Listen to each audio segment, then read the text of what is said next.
Okay, this is a pretty big problem. So always do parentheses first, obviously. So we're going to worry about what's in here first. And I don't know if your teacher will talk about this at all or if it matters much, but this negative here in front of parentheses, always think of it as a number there. That's a -1 or -1. So it's 9 minus 1 times the quantity 6 plus the absolute value of 3 minus 7 minus 8, and then all divided by the square root of 25. So we'll worry about what's in here first. And then you always have to think too about the absolute value is just like another set of parentheses. So the absolute value here with here is one big set of parentheses. So you've got to do that before you do this set of parentheses here. But then within that, you have another absolute value, which is, you might as well think of as another set of parentheses. So this is what you're going to worry about first. So you've got 3 minus 7 is -4. And then everything else I'm just bringing down. So the 9 minus 1, parentheses, 6 plus the absolute value of -4 minus 8. And then that's all divided by square root of 25. So I'm going to keep working in here. Again, thinking of this as being one big set of parentheses with this inside. So I'm going to worry about what's in this set here. So the absolute value of -4, there's no real math to do other than know that the absolute value of -4 is 4. So now we've got, again, 9 minus 1, parentheses, 6 plus.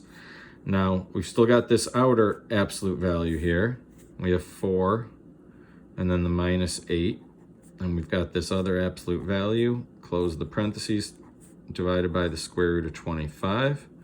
So again, I'm working within the parentheses first, but within the parentheses, there's absolute value, which is like its own set of parentheses. So we're going to do 4 minus 8, that's -4.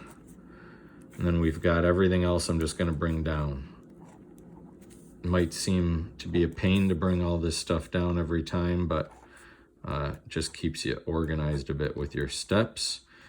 Then we've got still more parentheses. So within the parentheses, there's absolute value, which is like its own set of parentheses. Absolute value of -4 is 4. So now, once you've taken the absolute value symbols are gone.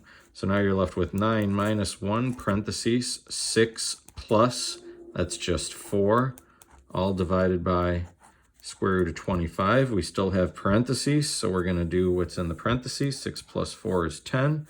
So we have 9 minus 1, parentheses, 10, divided by square root of 25. Okay.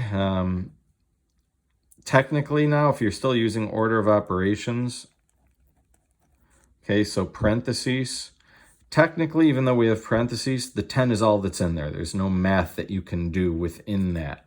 So we can technically move on now to exponents. And 25, when you take the square root of 25, that's really, I don't know if you've learned this yet, but it's the same thing as 25 to the 1/2 power. So technically a square root is kind of like an exponent in that way. So I'm going to just take that. So I'm going to rewrite 9 minus 1, parentheses, 10, and divided by square root of 25 is 5. Okay, now we pretty much are just going to go in the rest of the order of operations. So exponents are done. Any multiplication or division in the order you see it, you're supposed to do. So 9, -1, think of this as really being -1 times 10. So 9, and then -1 times 10 is -10. And then we're going to bring down the divided by 5. Now, order of operations tells us to still focus on multiplying and dividing. So we have a 9 minus the quantity, 10 divided by 5. So that's 9 minus 2, or 7. Hopefully I got that right.